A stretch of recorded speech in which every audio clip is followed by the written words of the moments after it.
Hello दोस्तों, मैं Manish study world immigration से। आज मैं आपसे डिस्कस करना चाहता था जो स्टूडेंट्स अभी स्टक हैं कोरोना वायरस के चक्कर में कि वो अप्लाई करना चाहते थे वीज़ाज़, या जिनके वीज़ाज़ ऑलरेडी अप्लाइड हैं या जिनके वीज़ाज़ ऑलरेडी आ चुके हैं, वो ट्रैवल नहीं कर पा रहे। तो काफ़ी बच्चे हैं जो हमें फ़ोन भी करते हैं और मैसेजेस भी करते हैं कि क्या अब आगे क्या करना चाहिए, what they should do right now. मैं उन बच्चों के लिए खासकर ये आज मैं बात करना चाहता था कि जिन्होंने या तो 2020 में स्टडी कंप्लीट करी है तो उनके लिए क्या ऑप्शंस रहेंगी आगे, जिनकी पुरानी स्टडी है 2019 की या उससे पहले की स्टडी है उनके लिए क्या ऑप्शंस रहेंगी, या जिनकी स्टडी में गैप हैं, या जिनके अभी काफ़ी बच्चे ऐसे हैं जो कि आगे पढ़ाई करना चाहते हैं क्योंकि वीज़ाज़ भी रुके हुए हैं और ट्रैवल रिस्ट्रिक्शंस भी हैं, इस चक्कर में वो कुछ नहीं कर पा रहे, वो अपना साल भी नहीं ख़राब करना चाहते। तो ये सारी चीज़ों को लेके आज मैं आपको इन्फॉर्मेशन दूंगा। पहला पॉइंट हमारा ये रहेगा आज का डिस्कशन का कि कौन से इनटेक को आपको टारगेट करना चाहिए। फॉर एग्जांपल आपने कनाडा में अप्लाई करना है या यूके में या ऑस्ट्रेलिया में अप्लाई करना है, कौन सा इनटेक आपके लिए सबसे ज़्यादा सूटेबल रहेगा in order to get the visa. उस टाइम तक जो कोरोना वायरस का इशू है वो भी सॉल्व होने की उम्मीद रहेगी। और कई कंट्रीज़ में, जैसे कि अब ऑस्ट्रेलिया की बात करें तो केसेस बहुत कम हैं, कनाडा में और यूएसए में बहुत ज़्यादा केसेस हैं, यूके में बहुत ज़्यादा केसेस हैं। तो कौन सा कंट्री पहले खुल सकता है, तो ये भी मैं आपको इन्फॉर्मेशन देना चाहूँगा। सबसे पहले बात करते हैं इंटेक्स की। तो सबसे पहला कंट्री जो क्लियर होने की उम्मीद है कोरोना वायरस से, that will be Australia. Australia में इस टाइम पे ज़्यादा केसेस, एक्टिव केसेस नहीं हैं और अप्रॉक्सीमेटली 1600-1700 केसेस हैं और नए जो केसेस हैं वो भी ज़्यादा ग्रोथ नहीं है, इसलिए देयर इज़ हाई पॉसिबिलिटी कि ऑस्ट्रेलिया जो है सबसे जल्दी रिकवर करेगा। और ऑस्ट्रेलिया का अगर आप अप्लाई करना चाहते हैं तो you should look at November 2020 intake या फरवरी 2021 इनटेक। इससे पहले अगर आप एडमिशन ले भी देंगे या फाइल लगा भी देंगे, चलो वीज़ा भी आ जाएगा, बट ट्रैवल करने का सिचुएशन बनने की उम्मीद नहीं है इतनी जल्दी। तो लेट से लेट भी आप बात करें तो नवंबर से पहले आप इनटेक ना लीजिए। बेशक आप फाइल पहले भी लगा सकते हैं, वीज़ा पहले भी आ जाएगा, बट इनटेक जो है नवंबर से पहले बिल्कुल मत लीजिए। नवंबर इनटेक भी जो आएगा वो भी 15-16 नवंबर के बाद का ही आएगा। तो इसका मतलब है कि आपके पास अप्रॉक्सीमेटली 5-6 महीने टोटल पड़े हैं अभी भी, तो इतने टाइम में सारा कुछ रिकवर हो जाएगा ऑस्ट्रेलिया, उम्मीद है पूरी होने की। और ये आपको सूटेबल रहेगा। बेशक आप एलिकोस के साथ भी अप्लाई करना चाहते हैं तो फरवरी इनटेक आप अपना मेन ले सकते हैं, और जो एलिकोस का है वो आप अपना नवंबर का ले सकते हैं। और अगर आपकी इंग्लिश के बैंड्स पूरे हैं, आर्ट्स का स्कोर अच्छा है, तो आप डायरेक्ट नवंबर इनटेक भी ले सकते हैं। और ज़्यादा अगर आप रिस्क नहीं देना चाहते, बिल्कुल रिस्क फ्री करना चाहते हो, तो फरवरी इनटेक टारगेट कीजिए 2021। फरवरी इनटेक की और नवंबर इनटेक के एडमिशन्स अभी ओपन है, अगर आप अप्लाई करना चाहते हैं तो अभी भी अप्लाई कर सकते हैं। उसमें अभी भी डायरेक्ट हम एडमिशन डाल रहे हैं और यूनिवर्सिटीज़ को भी पता है कि इतनी जल्दी कोई इनटेक शुरू होने वाला नहीं है, तो वो भी प्रेफर कर रहे हैं नवंबर या फरवरी इनटेक के लिए। सेकेंड कंट्री की बात करते हैं जी, कनाडा की। कनाडा में इस टाइम पे केसेस काफ़ी ज़्यादा हैं, अप्रॉक्सीमेटली 28-30 हज़ार केसेस एक्टिव है वहाँ पे। अगर कनाडा की बात करें तो उसमें मैं आपको रिकमेंड करूँगा या मई 2021 या मार्च 2021। तो ये दोनों इनटेक्स को ही टारगेट करें। अगर बिल्कुल सेफ लेना चाहते हैं, सेफ चलना चाहते हैं, तो मई इनटेक अप्लाई करके चलिए जी। मार्च इनटेक आपको प्राइवेट कॉलेजेस में मिल जाएगा, बट गवर्नमेंट कॉलेजेस की अगर बात करें या एसडीएस की बात करें तो आपको मई 2021 इनटेक मिलेगा। इससे पहले इनटेक अवेलेबल हैं, जैसे सितंबर भी है, जनवरी इनटेक भी है, बट मैं रिकमेंड नहीं करता क्योंकि इसमें दिक्कत आएगी, क्योंकि इतनी जल्दी ट्रैवल रिस्ट्रिक्शंस खत्म होने की भी उम्मीद नहीं है और वहाँ जाके भी रिस्क रहेगा आपको एक अपनी हेल्थ का, और आपके पेरेंट्स भी आपको, आई डोंट थिंक सो कि they will also allow you कि आप वहाँ जाके पढ़िए, क्योंकि एक हेल्थ रिस्क रहेगा आपका। थर्ड जो मैं आपको कंट्री की बात करूँगा दैट इज़ यूके। यूके में बहुत ज़्यादा केसेज हैं इस टाइम पे, डेथ रेट बहुत ज़्यादा है वहाँ पे। तो मैं आपको ये रिकमेंड करूँगा कि ना आप सितंबर इनटेक को टारगेट कीजिए 2020, ना जनवरी 2021, आप टारगेट करिए मई 2021। इससे पहले इनटेक को मत टारगेट कीजिए क्योंकि इतनी जल्दी हालात सुधरने की उम्मीद नहीं है यूके की। तो बजाएगी आपको कोई भी कंसल्टेंट आपको शुरू करवा देगा जी केस, कोई बात नहीं जी सितंबर इनटेक ओपन है, मंगवा देते हैं। देखिए उसमें आपके पैसे का भी, फीस भरने का भी चक्कर है, आपको फंड्स भी शो करने पड़ेंगे यूके में, तो वो आपका पैसा कहीं ना कहीं ब्लॉक होने की उम्मीद है। और कल को सपोजिटली अगर सितंबर 18 की आपकी फाइल लगा दी, वीज़ा ग्रांट हो गया। अगर यूनिवर्सिटी आपको कहती है ऑनलाइन पढ़ाई करो जब तक रिस्ट्रिक्शन नहीं खत्म होती, तो आपके लिए वो मुसीबत हो जाएगी, बहुत प्रॉब्लम हो जाएगी, क्योंकि आप खर्चा इसलिए करना चाहते हैं कि वहाँ जाके पढ़ने के लिए, बजाय कि यहाँ से ऑनलाइन पढ़ने के लिए। सो मैं वो रिकमेंड नहीं करता कि अगर आप सितंबर को लेके चलिए जनवरी, क्योंकि नहीं ईजी, इतनी जल्दी क्लियर होने की कोई उम्मीद नहीं है। फिर फोर्थ कंट्री आ गया न्यूजीलैंड। न्यूजीलैंड में देखिए जो अच्छे कॉलेजेस हैं, ज़्यादातर अच्छे कॉलेज में जुलाई या फरवरी इंटेक मिलता है, तो जुलाई इंटेक का टारगेट बिल्कुल करके कोई फ़ायदा नहीं है। फरवरी या जनवरी 2021 टारगेट कीजिए। इसमें आपका लाइक प्रोसेसिंग टाइम भी आराम से लाइक इसमें लाइक रीज़नेबल रहेगा आपके लिए, और जो अपने फ़ंड्स वगैरह भी अगर शो करने हैं तो, क्योंकि न्यूजीलैंड में 6 मंथ्स ओल्ड फंड चाहिए होते हैं, तो वो भी आपके आराम से मैनेज हो जाएंगे। और जो आपको प्रोसेसिंग भी जो इमिग्रेशन की वो भी आराम से निकल जाएगी, और साथ में कोई गैप का भी इशू नहीं आएगा, क्योंकि अभी तो अगर आप शुरू कर देंगे, आपकी एडमिशन डाल देंगे, अपनी प्रोसेसिंग शुरू कर देंगे, तो आपका कम से कम ये है कि जिस दिन आपने एडमिशन अप्लाई करती है आपका गैप खत्म हो जाता है उस दिन के बाद का। तो आप यू हैव एक्सप्लेनेशन कि हाँ जी मैं ड्यू टू दिस एपिडेमिक मैं नहीं आगे अप्लाई कर सका, क्योंकि लाइक मेडिकल सारा डॉक्टर्स क्लोज हैं, वो मेडिकल नहीं हो पा रहा, फाइनेंशियल नहीं लाइक क्योंकि बैंक्स वगैरह भी क्लोज पड़े हैं, और काफ़ी इश्यूज़ हैं क्योंकि उस वजह से, क्योंकि एम्बेसी भी बंद है, तो लाइक मेरे को डिले करना पड़ा अपना इंटेक। तो you have very valid reasons कि हाँ कि क्यों आपने डिले किया, क्यों लाइक ये सिचुएशन बनी। Which students are not affected. मैं बात करूंगा उन स्टूडेंट्स के बारे में कि जिनके ऊपर कोई इफेक्ट नहीं पड़ेगा ये एपिडेमिक का, कोरोना वायरस का। उनमें वो स्टूडेंट्स आएंगे जिन्होंने अपनी स्टडी 2020 में कंप्लीट करी है, बेशक +2 है या ग्रेजुएशन है या मास्टर्स है या कोई भी डिप्लोमा है, जिसने 2020 में लाइक अपनी स्टडी कंप्लीट किया उसको कोई दिक्कत नहीं है, क्योंकि आगे का जो भी इंटेक आपको मिलेगा तो दैट विल बी लाइक नवंबर का मिले या जनवरी का, फरवरी का मिले या मई का मिले, तो कोई गैप का इतना बड़ा इशू नहीं आएगा केस में आपके। तो आप रूटीन में जैसे ही ये सारा लाइक अपनी स्टडी के आपके सर्टिफिकेट्स आ जाते हैं आपके पास, तो आप एडमिशन अप्लाई कीजिए। टारगेट वही जो मैं आपको बता रहा हूँ कि कौन से इंटेक्स होने चाहिए, उसके अकॉर्डिंगली आप लाइक अपनी एडमिशन लीजिए, और उसके अकॉर्डिंगली आप आराम से अप्लाई करेंगे, कोई आपका गैप का इशू नहीं आएगा, कुछ नहीं आएगा, आपको रूटीन में वीज़ा आ जाएगा। विच स्टूडेंट्स आर अफेक्टेड की बात उनकी आ जाती है जी कि किन स्टूडेंट्स पे ये इफ़ेक्ट पड़ेगा कोरोना वायरस का, कि किन किन बच्चों पे लाइक ये जो है एपिडेमिक का इशू रहेगा, किन बच्चों को इस चीज़ पे लाइक अभी उनको क्या कर देना चाहिए। तो पहले जो लाइक स्टूडेंट्स वो इफ़ेक्टेड हैं जिनकी स्टडी 2019 में या उससे पहले कंप्लीट करी है जिन्होंने, और उसके बाद उन्होंने कुछ नहीं किया। क्योंकि देखिए 2019 में अगर आपने स्टडी कंप्लीट करी है तो 2020 तक 1 साल का गैप आ गया, तो 1 साल का गैप ज़्यादातर कंट्रीज़ बिना किसी एक्सप्लेनेशन के आपको एक्सेप्ट करते हैं, लाइक एम्बेसी भी एक्सेप्ट करती है, और लाइक यूनिवर्सिटीज़ कॉलेजेस भी कोई दिक्कत नहीं देते। बट अगर 1 साल से ज़्यादा गैप आ जाता है तो यू नीड टू एक्सप्लेन कि ये गैप क्यों आया। उसके लिए क्या सोल्यूशन है आपके पास? उसके लिए लाइक आप वर्क एक्सपीरियंस दिखा सकते हैं, या फिर आप अपना लाइक अगर कोई स्टडी बीच में कोई प्राइवेट डिप्लोमास कर रहे हो या कुछ भी कर रहे हो, वो सारा कुछ शो कर सकते हैं। उसकी सारी मैं डिटेल्स मैं आपको अगले पॉइंट में देता हूँ। बट अगर आपकी स्टडी 2019 या 18 या 17 या उससे पहले की कंप्लीटेड है तो आपको इफेक्ट पड़ेगा, आपको ये जो गैप पीरियड है इसको दिखाने की ज़रूरत पड़ेगी। अब स्टूडेंट को क्या करना चाहिए, what to do now, like जो बच्चे इसमें इफेक्टेड हैं उनको क्या करना चाहिए, उनके लिए क्या ऑप्शंस आ जाती हैं। तो पहली ऑप्शन ये आ गई कि अगर आपकी ग्रेजुएशन है या डिप्लोमा है या मास्टर्स वगैरह कर रखी है, फिर आपको वर्क एक्सपीरियंस बता देना चाहिए अपना, कि लाइक कोई अगर आप कहीं पे जॉब करते हैं तो भी ठीक है, तो आप अपने अकाउंट में सैलरी दिलवानी शुरू कर दीजिए।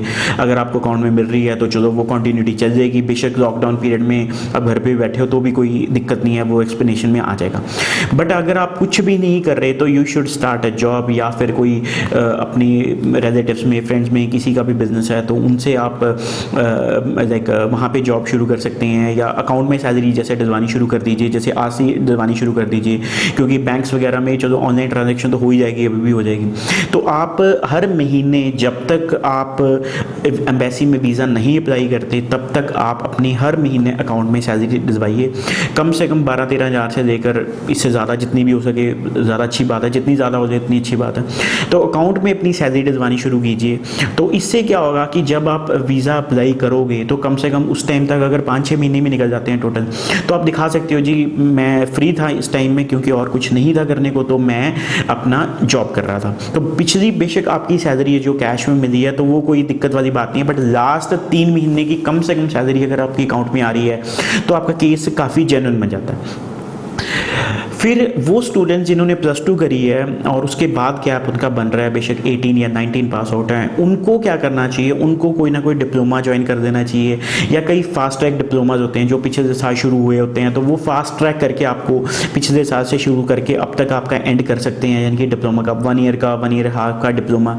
या जिन्होंने 2019 में कंप्लीट करी थी अपनी स्टडी, तो उनको अपना जैसी लाइक ये लॉकडाउन ख़त्म होता है तो आपको शुरू कर देना चाहिए कोई ना कोई डिप्लोमा, क्योंकि +2 के बाद वर्क एक्सपीरियंस एक्सेप्टेबल नहीं होता, कोई भी ज़्यादातर कोई भी कंट्री एक्सेप्ट नहीं करती, तो उसमें दिक्कत ही रहती है क्योंकि स्कूलिंग +2 स्कूलिंग मानी जाती है, स्कूलिंग के बाद ज़्यादातर एक्सपेक्टेड नहीं होता कि बच्चा जॉब कर रहा है। बट अगर आपने ग्रेजुएशन डिप्लोमा या मास्टर करी हो तो उसके बाद आप वर्क एक्सपीरियंस दिखा देंगे, कोई दिक्कत नहीं। तो +2 वाले बच्चे को थोड़ा सा ये चीज़ का ध्यान रखना पड़ेगा कि वो आगे कोई ना कोई डिप्लोमा या +2 अगर आपने कॉमर्स करी है, बिजनेस का डिप्लोमा, अकाउंटिंग का दिखा सकते हो, नॉन मेडिकल करी है तो IT का, कंप्यूटर साइड का, कंप्यूटर रिलेटेड डिप्लोमा, मेडिकल की है तो कोई आप लेबोरेटरी टेक्नीशियन का या कुछ भी इस तरीके का कोई डिप्लोमा हो, आर्ट्स वाला बच्चा भी कंप्यूटर का कोई ना कोई डिप्लोमा दिखा सकता है। तो ये आपका गैप कवर करने में आपको हेल्प करेगा। तो ये इससे आपका कम से कम जो ये टाइम लग रहा है और बच्चों को घबराहट होती है कि जी गैप मेरा बन रहा है, ये इश्यूज आ रहे हैं, तो अगर अभी भी अगर आप अप्लाई करना चाहते हो, डिप्लोमा का ही शुरू करना चाहते हो, तो ऑनलाइन डिप्लोमाज हैं, काफ़ी कंपनीज करवाती हैं जो ऑनलाइन आपको स्टडी करवाएंगे, तो ऑनलाइन शुरू कर सकते हैं। तो आपको लाइक जब तक लॉकडाउन खत्म हो गया तो आप उसके बाद भी ऑनलाइन कंटिन्यू कर सकते हैं, ताकि कम से कम आपका गैप में दिक्कत नहीं आएगी। You have a valid certificate, तो आपको बिल्कुल दिक्कत नहीं आएगी लाइक वीज़ा लेने में। इसमें दूसरी चीज़ ये आ जाती है कि अगर आप चाहते हैं कि अभी से आप फॉरेन एजुकेशन शुरू करना चाहते हैं, आप इंडिया में लाइक अपना लाइक समय बचाना चाहते हैं, जिसको कहेंगे हम कि हाँ ठीक है, अगर आपका लाइक 2019 या 20 पास आउट भी हो तो रेदर देन कि आप इंडिया में स्टडी करके, आपके पास ये भी ऑप्शन है ऑस्ट्रेलिया में, कनाडा में, UK में, US में, न्यूजीलैंड में आप ऑनलाइन स्टडी भी कर सकते हो। वहाँ पे कॉलेजेस या यूनिवर्सिटीज़ हैं, ज़्यादातर यूनिवर्सिटीज़ अभी ऑनलाइन ऑप्शंस आपको ऑफर कर रही हैं, जिसमें क्या होता है कि आप यहाँ पर जैसे फॉर एग्जांपल 2 इयर्स की या 3 इयर्स की स्टडी है तो आप यहाँ से ऑनलाइन पढ़ाई शुरू कर सकते हो, और जब तक आपका लाइक वीज़ा अप्लाई नहीं होता या वीज़ा नहीं आता तो तब तक कि आप स्टडी, जैसे फॉर एग्जांपल लाइक अगर आप कनाडा की बात करें तो अगले साल मई इनटेक में आपको जैसे टारगेट करके चल रहा हूँ कि इस तक आप सोच के चलिए कि इतना टाइम लगने की उम्मीद है, लेकिन नॉर्मल होते होते सिचुएशन, तो जो 1 साल की स्टडी है वो आप ऑनलाइन कर सकते हैं इंडिया में। तो उसकी स्टडी की फ़ीस काफ़ी कम रहेगी एज़ कम्पेयर टू कि आप फेस टू फेस वहाँ पे स्टडी करें, तो उसमें आपको काफ़ी हाईली डिस्काउंटेड आपको फीस मिल जाएगी। तो उसमें क्या होगा कि आप यहाँ पे अपनी स्टडी शुरू करके, तो जब तक आपका लाइक वीज़ा नहीं अप्लाई होता है तो 1 साल का आपको जैसे कोर्स कंप्लीट हो गया तो आपका सर्टिफिकेट आ गया, उसके बेस पे आप नेक्स्ट ईयर जाएंगे, सेकेंड ईयर की स्टडी जो है आप आगे वहाँ पे जाके कंटिन्यू कर सकते हो। इसमें क्या रहेगा कि आपका 1 साल जो है या 6 मंथ्स लगा लो या 1 सेमेस्टर 2 सेमेस्टर जितना भी आपने यहाँ पे कंप्लीट कर दिया, वो आपका टाइम बच जाता है और पैसे भी बच रहे हैं, और उसमें आपका जो पढ़ाई की कंटिन्यूटी है वो आगे आपकी बन जाती है। वही सेम कॉलेज में, सेम यूनिवर्सिटी में आपका आगे अप्लाई हो जाएगा वीज़ा, तो वीज़ा इसमें वीज़ा सक्सेस रेट भी काफ़ी हाई आएगा, क्योंकि इसमें देखा जाएगा स्टूडेंट की तरफ देखा जाएगा, जब इमिग्रेशन ऑफिसर देखता है वो देख रहा है कि हाँ जी बच्चा बाकी पढ़ाई में सीरियस है अपना, तभी उसने इंडिया में अपनी पढ़ाई शुरू कर दी, तो अब जो रिमेनिंग ऑफ द पढ़ाई वो वहाँ पे जाके पढ़ना चाहते हैं तो उसमें आपको बेनिफिट मिलेगा, और वीज़ा ऑफिसर आपको एक जेन्युइन स्टूडेंट्स के तरीके से देखेगा। तो अगर आप ये ऑप्शन देते हैं तो एक तो आपका पढ़ाई का स्टडी का खर्चा भी कम आ जाएगा, और आपको कल को ये भी रहेगा कि हाँ आपका टाइम वेस्ट नहीं हो रहा, और तीसरी बात है कि जो पढ़ाई वहाँ जाके रह जाएगी वो कम रह जाएगी। तो इसके अलावा जो आपका लाइक अब जैसे इमिग्रेशन में जो लाइक कनाडा की खासकर बात करें तो उन्होंने लाइक इमिग्रेशन ने क्लियरली बोला था कि अब 50% तक पढ़ाई आप ऑनलाइन कर देते हैं तो आपका पोस्ट स्टडी वर्क में कोई फ़र्क नहीं पड़ता। तो अगर आप 1 साल की पढ़ाई यहाँ पर कर देते हैं तो 1 साल की वहाँ जाके कर देते हैं तो भी आपको आपको स्टडी वर्क परमिट मिलेगा as per rules and regulations, तो आपको कोई इफेक्ट नहीं पड़ेगा ऑनलाइन स्टडी करने का।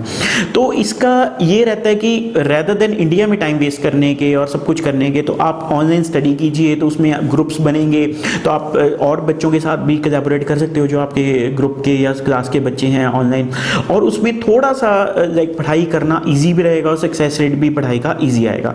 बट उसके लिए थोड़ा सा ये ज़रूर ध्यान में रखिए कि आपकी कंप्यूटर्स की नॉलेज, आपको वर्ड एक्सेल की नॉलेज अच्छी होनी चाहिए, आपको ऑनलाइन स्टडी करने का थोड़ा सा आपका बेस होना चाहिए, कंप्यूटर लैपटॉप आपको चलाना आना चाहिए। तो वो सारी चीज़ों में आप कंफर्टेबल होनी चाहिए, क्योंकि इसमें जो स्टडी होगी वो भी ऑनलाइन होगी, पढ़ाई जो आपकी असाइनमेंट्स होगी वो भी आपको ऑनलाइन भेजनी पड़ेंगी, और सारी असेसमेंट आपकी ऑनलाइन होगी। तो ये थोड़ा सा इशू रहेगा, बट अदरवाइज इसमें आपका बेनिफिट है अगर आप लाइक इसमें करना चाहते हैं। इसमें कोई आपको अभी IELTS की या PT की ज़रूरत नहीं है, आप डायरेक्टली एडमिशन अप्लाई कर सकते हो। तो एडमिशन के बेस पे आपको डायरेक्ट लाइक क्लासेस शुरू हो जाएंगी। तो जैसे ही आप वीज़ा अप्लाई करते हो तो उससे पहले पहले आपको IELTS या PT की रिक्वायरमेंट होगी। वीज़ा सक्सेस रेट काफ़ी ज़्यादा अच्छा आना चाहिए इसमें, तो इसमें आपको दिक्कत नहीं आएगी कोई। इसके अलावा अगर आप फॉर एग्जांपल आप ऑनलाइन स्टडी नहीं करना चाहते हैं, तो अब आपके लिए क्या ऑप्शंस है कि ये जो टाइम है जो आप लाइक जिसमें आप वीज़ा तो चलो एडमिशन तो आपकी आ जाएगी, सब कुछ आ जाएगी, बाकी आप वीज़ा नहीं अप्लाई करना चाहते या नहीं अभी जाना चाहते क्योंकि आपकी फैमिली के मेंबर्स डरे हुए हैं कि like what should we do now, तो आपको इस वक्त क्या करना चाहिए। जो 2 इंपॉर्टेंट चीज़ें मैं आपको बोलूँगा कि जो आपको लाइक आपको करनी चाहिए। तो पहली तो आप ये है कि एक फाइनेंशियल डॉक्यूमेंट्स आप वो तैयार कर लीजिए, क्योंकि जैसे यूके की बात करें 28 डेज फंड चाहिए आपको। ऑस्ट्रेलिया की बात करें तो अगर लेवल 1 की यूनिवर्सिटी है तो नए फंड्स एक्सेप्टेबल हैं, बट लेवल 2 की यूनिवर्सिटीज़ हैं जो कि सस्ती यूनिवर्सिटीज़ आती हैं, तो हर कोई प्रेफर करता है कि थोड़ी सस्ती यूनिवर्सिटी में चले जाएँ। तो उसमें फ़ीस रहेगी आपकी 6-6.5 लाख रुपये, 7 लाख की रेंज में, 6-6.5 या 5.5 लाख तक भी मिल जाएगी आपको फीस 6 महीने की। तो इसमें अगर आप अप्लाई करते हैं तो आपको 3 महीने पुराने फंड्स दिखाने पड़ेंगे। तो अभी जो टाइम आपका वेस्ट हो रहा है, तो इसमें आप अपने फाइनेंशियल लाइक अकाउंट में रख के उनको पुराने कर सकते हो, ताकि आपका टाइम भी नहीं वेस्ट हो रहा है। आप एडमिशन अभी अप्लाई कर सकते हो, एडमिशन की कोई दिक्कत नहीं है। एडमिशन आपकी नवंबर की या फरवरी इनटेक की जिसकी भी आपने अप्लाई करनी है, ऑस्ट्रेलिया की कोई दिक्कत नहीं है, कनाडा की कोई दिक्कत नहीं है, यूके में कोई दिक्कत नहीं है। तो एडमिशन आप अप्लाई कर दीजिए एक साइड पे। उसके अलावा अगर आपने एजुकेशन लोन को ही अप्लाई करना है, वो उसके लिए भी आपको ऑफर लेटर चाहिए होगी, तो ऑफर लेटर लेके आप अपने बैंक को दे सकते हो कि जी ये ऑफर लेटर है तो मेरा बैंक लोन सैंक्शन कर दीजिए। उसमें भी अगर महीना 2 महीने लगते हैं तो भी आपका टाइम यूटिलाइज हो जाता है। सेकेंड चीज, आप अकाउंट में अगर अपने फंड्स दिखाने हैं तो जैसे यूके की बात करें 28 डेज फॉर, ऑस्ट्रेलिया के 3 मंथ्स ओल्ड फंड चाहिए रहेंगे आपको। फिर लाइक न्यूजीलैंड की बात करिए तो 6 मंथ्स ओल्ड फंड आपको चाहिए होंगे। तो इसमें आप ये टाइम में आप अपने फंड्स की प्लानिंग कर सकते हो, फंड की जो सारी लाइक जो इंतजाम कर रहे हैं वो आप करके रख सकते हो, ताकि जब आप अप्लाई करने का टाइम आए तो आपके पास ऑफर लेटर होएगी उस टाइम पे, आपके फंड्स भी बिल्कुल जेन्युइनली तैयार होंगे। तो जब आप अप्लाई करो आपका केस स्ट्रॉन्ग रहेगा, रेदर देन कि मौके पे जाना, हाँ जी अब फंड्स मेरे शो किसी मैं बाहर से करवा दूं या मौके पे एडमिशन मंगवाऊं या जो भी करूं। तो उससे पहले कि ये सारा टाइम अगर आप प्लानिंग से कर सकते हैं तो it is really good on your part. और दूसरी चीज़ इसमें अब जो टाइम वेस्ट हो रहा है तो इसमें क्या कर सकते हैं आप, वर्क एक्सपीरियंस अपना बना सकते हैं, अकाउंट में सैलरी डालना शुरू कर सकते हैं। तो जो आपका 3 से 6 महीने का जो भी आपका टाइम अभी लगेगा यहाँ से इंडिया से जाने का, तो इसमें आप अपना केस स्ट्रॉन्ग कर सकते हैं। अकाउंट में सैलरी आएगी तो नेचुरली बात है, तो आपका डाउट नहीं होगा आपके वर्क एक्सपीरियंस की कि ये फेक है या जेन्युइन है। अकाउंट में आपने पैसे अपने डाल रखे हैं तो वो एक बाहर से अकाउंट आपको फंड शो कराने की ज़रूरत नहीं है, तो भी आपका केस जेन्युइन होगा। तो ये 2 चीज़ें अगर साथ में हो जाती हैं तो रियली वंडरफुल कि आपका केस काफ़ी ज़्यादा स्ट्रॉन्ग हो जाता है।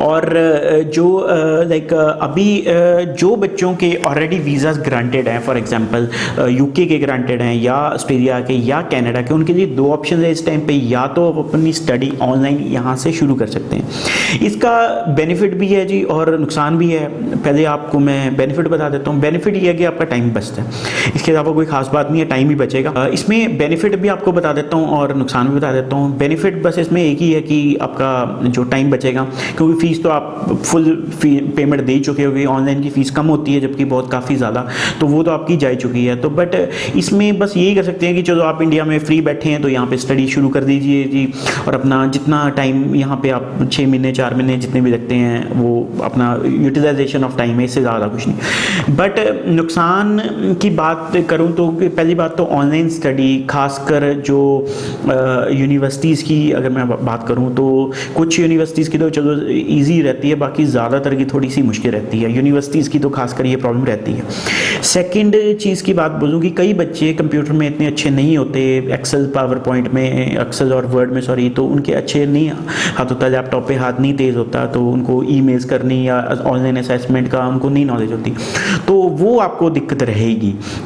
और तीसरी चीज़ ये है कि चलो सेमेस्टर तो आपका कंप्लीट हो जाएगा यहाँ पे 6 मंथ का, बट जैसे आप 6 मंथ के बाद वहाँ जाएंगे तो आपको अपनी एक 6 महीने की फ़ीस जो है वो साथ में लेके जानी पड़ेगी, तो वो आपको एक एडेड जो खर्चा आपका खड़ा है 6 मंथ्स के बाद आप लगा के चलो कि 6-7 लाख रुपए का आपका खर्चा शुरू हो जाएगा। जबकि अगर आप नहीं अभी पढ़ाई करना चाहते, क्योंकि ट्रैवल तो आप कर नहीं सकते, अगर नहीं पढ़ाई करना चाहते तो आपके पास ऑप्शन है कि आप डेफर करवा सकते हैं अपना semester. Australia, Canada, New Zealand, UK, 4 country में आपका डेफर हो सकता है। बेशक वो सेमेस्टर 6 महीने के बाद शुरू हो या 1 साल के बाद शुरू हो, डजंट मैटर, आपकी जो फीस है बिल्कुल सिक्योर है, तो आप वो सेम की सेम स्टडी आप अगले सेमेस्टर में जो भी उनका अवेलेबल सेमेस्टर है उसमें जाके अप्लाई आप अपनी जाके शुरू कर सकते हैं। जैसे आपका ट्रैवल रिस्ट्रिक्शंस खत्म होगी, आप ट्रैवल आपना वीज़ा आपका है ही आपके पास, और सेमेस्टर डेफर करके और वहाँ पर अब अपना